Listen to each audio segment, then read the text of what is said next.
In just a few weeks, thousands of parents will be sending their kids off to summer camp. Now a state agency has given a clean bill of health to a popular camp near L.A. that's near one of the most contaminated sites in all of California. But experts inside and outside this state agency are saying this camp report is a whitewash, an attempt to minimize possible health risks to kids at this camp. Joel Grover is here now with details, part of the I-Team's ongoing series, L.A.'s Nuclear Secret. Well, Colleen, the I-Team has documentation that the owners of a well-known camp coordinated behind the scenes with state bureaucrats to say their camp is safe. The end result? This report. In the picturesque hills of Simi Valley is the Brandeis Bardeen Institute, where thousands of kids have gone to Camp Al-Anim since the 1950s, and many more attend retreats all year round.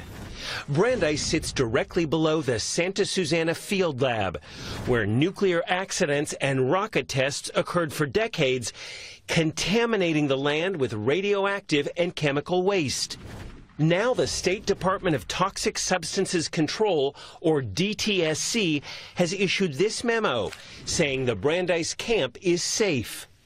Do you think this memo will put the issue of safety at Brandeis to rest? No, I do not. All it's going to do is leave a question mark. This DTSC scientist asked us to mask his identity for fear of retaliation. He's examined his agency's camp memo. This seems like collusion. Collusion, he says, because of these emails obtained through a public records request. They're from a top camp official to the DTSC's man in charge of Santa Susana. Starting the night NBC4 aired this 2015 report on the risks of contamination at the camp. The KNBC report creates an urgent matter for us, wrote the camp official. He went on to attack the facts of our story, saying we believe the only repair is through a definitive statement by DTSC that our property is safe. I can be in Sacramento by 2 p.m.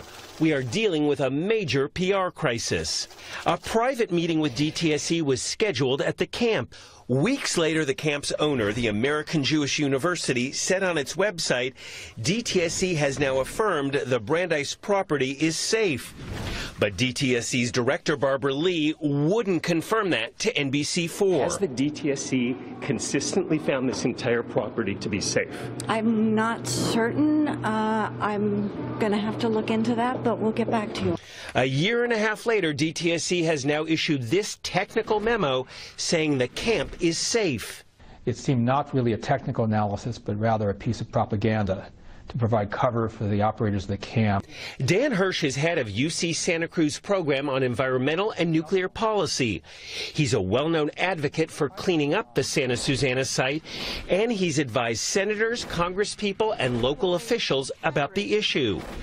Hirsch points out the state's camp report doesn't mention the findings of two federally studies, one that found more than a 60% higher rate of key cancers within 2 miles of the field lab, although it couldn't pinpoint the exact cause. And it ignores this study, led by Dr. Yoram Cohen of UCLA, which found evidence that toxic chemicals and radioactivity from the field lab migrate off-site to areas such as Brandeis. Is there a risk that contamination will continue to flow off-site? And the answer is yes. DTSC says it reviewed data from a large number of investigations, including tests paid for by the camp.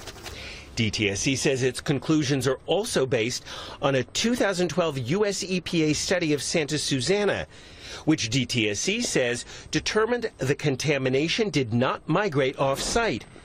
But the EPA told NBC4 that's not true. EPA did not report or draw conclusions regarding off-site migration of contamination, even though the DTSC report says otherwise. Every bit of data in there seems to have been massaged, mangled, manipulated. Have you seen people at DTSC manipulate data or studies to reach a predetermined conclusion? I've seen the final decision being manipulated. Basically, documents or internal memos would be ignored. In fact, DTSC's report shows that toxic chemicals and radiation have been found recently at the camp, but it concludes they're at levels that do not pose a risk to human health. The agency said it made that determination using standards from the U.S. EPA. But an EPA official told NBC4 the DTSC did not use the most protective safety standards currently available, which are 1,000 times more protective. They were juggling the numbers to make it look like there's less risk than there really is. DTSC definitely has a history of saying that sites are safe when they're not. Consumer advocate Liza Tucker authored this investigation of DTSC's mishandling of contaminated sites. The legislature then established a panel to probe DTSC, which the president pro tem of the Senate called an organization failing to protect the public from hazardous waste and contamination. The panel's work is ongoing. Under no circumstances should moms and dads take the word of these toxics regulators that the Brandeis site is safe for their. Now, we've been asking the American Jewish University for a year and a half to talk to us about the safety of the Brandeis camp. We even said they could choose the time and place. They've always declined, and this time they didn't even respond to our request for an interview. The camp did post a statement online saying years of prior sampling data demonstrates the camp is safe. The DTSC also declined an interview with us, but held a phone call for reporters and ended the call before reporters were done asking all their questions.